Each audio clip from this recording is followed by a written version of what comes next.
Ibinasura ng Muntinlupa Regional Trial Court Branch 204 ang kahilingan ng DOJ na pagsamahin na lamang ang mga kaso sa korte ni Senator Laila De Lima. Agad namang naghain ng motion for reconsideration ng panig ng prosekusyon. May ulat on the spot si Sam Nielsen ng Super Radio DZBB. Sam? Yes, Connie, binasura nga ng Muntinlupa RTC Branch 204 itong kahilingan ng Department of Justice na pagsamahin na lamang ang mga kaso sa korte nitong si Senadora Laila De Lima.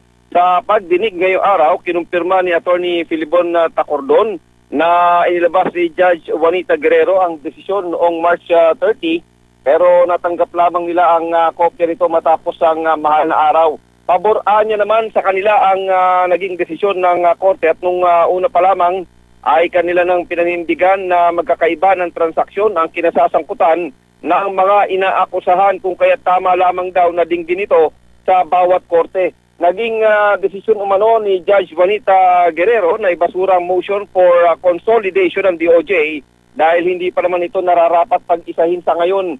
Mas tatagal din anyang pagdinig sa mga sinampang kaso sa iba't ibang korte dahil naman sa usapin ng katiyakang makaharap din ang mga akusado. Nanindigan naman ang lead panel ng prosekusyon na si Senior Assistant State Prosecutor Peter Ong.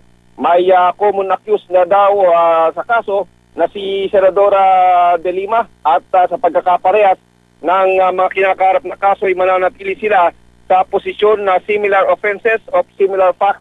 Dahil dito naghain pa ng motion for reconsideration.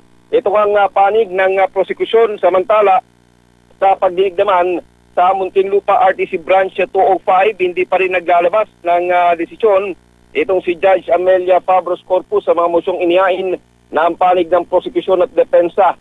Binigyan pa ng tig 10 araw para isumite ang kanilang mga pleadings at rejoinder bago naman isabit na for resolution ang motion to quash, motion for judicial determination of probable cause na inihain ng depensa at ang motion for consolidation na inihain naman ng prosekusyon. Inalmahan naman ng kampo ng depensa at pinababasura na sa Muntinlupa RTC Branch 205 ang inihain namang manifestation ng Office of Solicitor General o OSG noong March 3. Ikinatwiran ni Attorney Tacordon wala daw otoridad o mandato ang OSG para makialam sa mga kasong isinampalaman ng DOJ sa Muntinlupa RTC. Nakapalooban niya sa manifestation ng OSG ang tila pagkatig umano nito sa posisyon ng DOJ tulad ng issue ng jurisdiksyon ng korte at ang pahayag na may iwas sa forum shopping ang kaso. Dahil dito isinama na rin nila sa RTC 205 ang kahilingan ng mga alisin ito o strike out sa record ng korte. Itinakda naman ni Judge Corpus ang susunod na pagdinig sa umaga ng June 30 taong kasalukuyan. Connie? Maraming salamat Sam Nielsen ng Super Radio DZBB.